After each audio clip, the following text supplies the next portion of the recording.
Hi, my name is Chantel Ritter, and I'm your local lantern parade artist here in Atlanta. Thank you so much for making paper cut angel lanterns. So, this year's lantern parade is a little different here in our 2020 pandemic time. If you're just coming into Lantern Parade this year, you should know that our regular Lantern Parade, what happens is that everyone is always invited to make a lantern and walk in the parade. And the Lantern Parade for the Beltline began in 2010. Last year was our 10th year. So, how do we have a Lantern Parade? In 2010, I answered a call from Art on the Beltline with the idea of a lantern parade. So it was me and my friends, the crew of the Grateful Gluttons. We are grateful gluttons at the banquet of life. But a lantern parade because I lived in New Orleans for a time, and when I moved to Atlanta, I just really missed the parade culture of New Orleans, where everyone is involved in this playful, beautiful, on a civic level, it's civic play, and it connects people to people and people to place. And I was missing that here. So I was looking at lantern parade cultures around the world and envisioning it mixed up with the New Orleans second line, but where everyone is always invited to make a cool lantern and participate. So by about 2015, we started with like 400 people. And then by about 2015, we had about 70,000 people. And now we have several other lantern parades, Decatur, Sandy Springs, Parliament of Owls in Midtown, and the newest one's on Hilton Head Island, all based in participation. So in thinking about the rise of lantern parades, I can't help but feel that it met a need. And I love to wonder exactly what that is. I think that we have a need to manifest collective joy. I think we have a common calling to delight one another. And when we answer that call, it does a body good. It's good to remind ourselves that people are wonderful and full of lovely surprises. We need to reaffirm that. And that is what I think Lantern Parade is doing for us. So we're going to have to delight one another from a distance this year, but we're going to do it. So now, about these angels. So when I thought of this angel lantern design, I thought of how like leaving a space in the center of the angel, like a doorway to hold and keep safe what we love.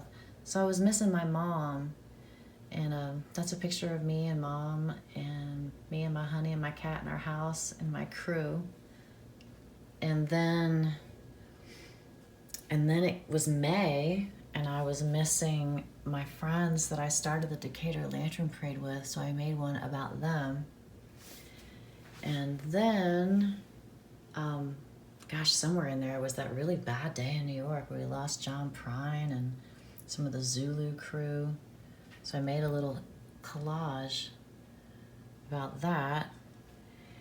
And I didn't really mean for them to be memorials, but, some stuff has really gone down this year. So I made this one for George Floyd, and I took it to a candlelit vigil for him. And so there's my 4, and I'm about to make another one with you. Okay, so these angel lanterns, I have, your kit comes with an instruction sheet, and I've done my best to try to explain how they go together in the order that they go together the easiest. So it is called a paper cut angel lantern because it has to do with cutting a lot of paper. So the first thing is to cut out all your pieces and parts and then assemble it. So I would recommend using scissors for the big cuts. And then you have an X-Acto knife in your kit. These little things will get away from you. So you see, I taped on a little red flag on mine so it doesn't roll off the table, and I always know where it is. And so safety with the knives, pointy end down. If you take a break, put the cap on and take a break. I hope you think of your subject, the subject of your collage, and then the time that you're cutting out the paper as a contemplative time to think about your focus. And do it over a period of time. I hope you're not in a hurry with it. I love the way it feels to cut the paper. I really enjoy it. And there's a bit of that. So I'm gonna use just a kitchen cutting board. You could use cardboard. You could use the back of a notebook would be fine. I've done, so this is the front of the angel where the doors open. If you're not familiar with using the blade, so just, I'm gonna overshoot the lines and always be pulling it in the same direction. So like my lines are crisscrossing to cut out those little bits. And I saved all these little birds to use in my collage. I'm particularly proud of the birds because they cast their bird light onto the wings of the angel. There's a storm outside. I wonder if you can hear it. Yay for the rain though, right? And there we have our bird. So the instructions say to cut out the stripy parts as you like. So you do not have to cut out every stripy part. It's entirely up to you. That's a time flies symbol. In fact, for these doors, I cut out the reverse of the stripy part. So that is your design choice. I'll set this over here. And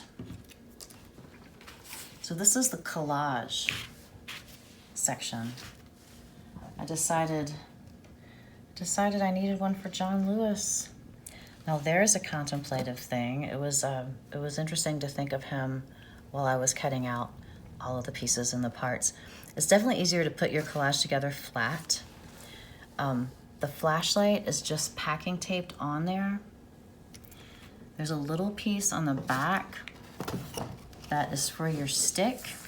The stick's cool if you want to stick it in a house plant, and someday we're gonna pray together. So all I did was roll up that piece of paper. You'll see the part.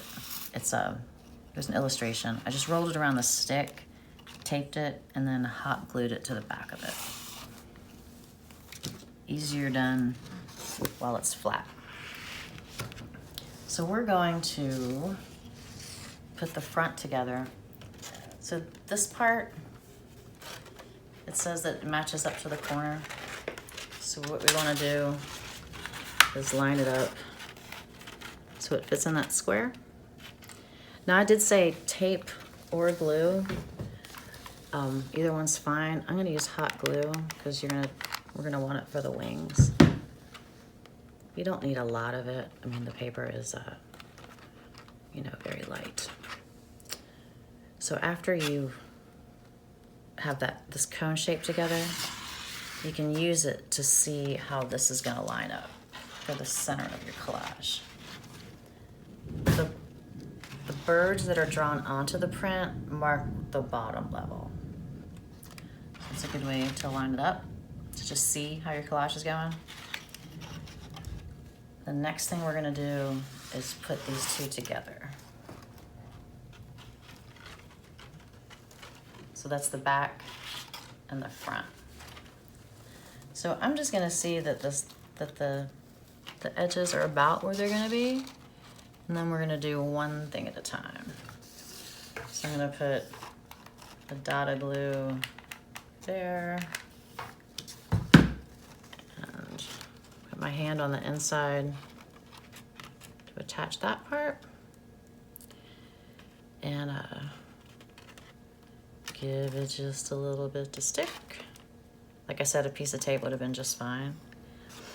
And then we're going to attach these bottom flaps.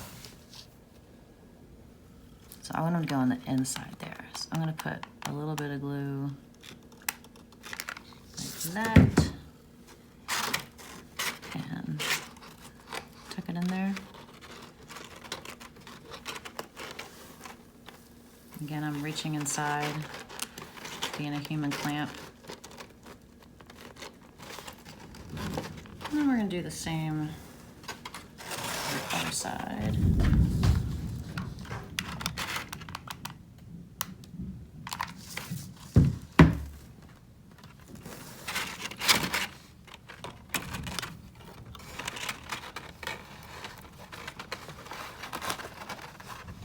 Get a little bit to move it, a little bit of time to get it straight. There we go. And that's all you really need. Just a dot at the top and some on the side. That there's a gap here is fine. A little bit of light will come out and that'll be nice. The head, so you'll see in the print, it just has the eyes. So I drew in a nose and the lips for Mr. Lewis's angel, and I'm curling it a little bit. We're gonna set it in here. So for that, just a little dot will do ya.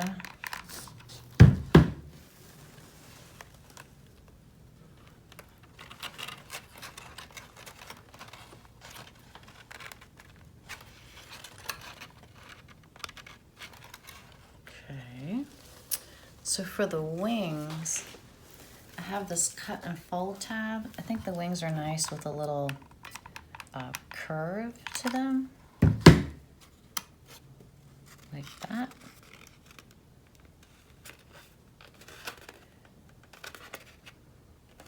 It's a nicer shape. Actually, I like that one that way. We're gonna do this to the other one too. And not much hot glue.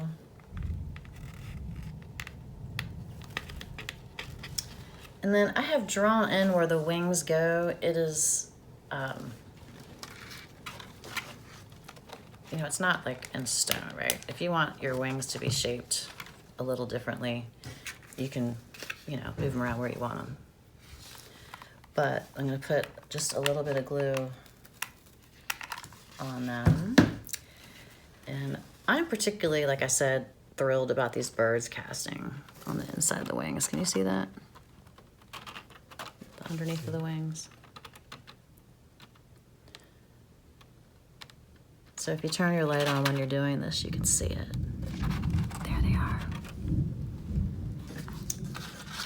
And the same for the other one.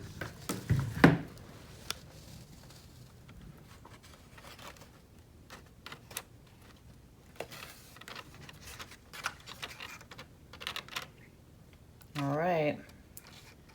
So then there's the hands. I cut these out with scissors. I gave it a little curve because I like the I don't know, like it's a hug. And I bent the hands and curled them a little bit too. And this little triangle is so that some light casts onto the arms and the hands. So we're just gonna a little bit of glue right there.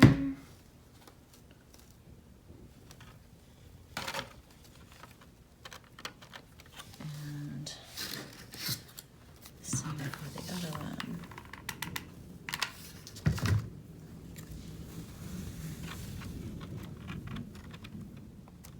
There we go.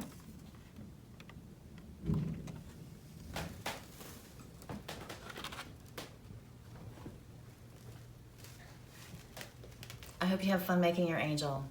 I cannot wait to see them. So I'll be looking for them. Thanks again. Hey you guys, I forgot something. So look, there's this blank page that's in your lantern kit, and it's for you to do whatever you want with. So you don't have to use my design. You can make a whole different front, you can make a different head, you can make different wings. Please feel free to use the basic pattern and make any kind of angel you want.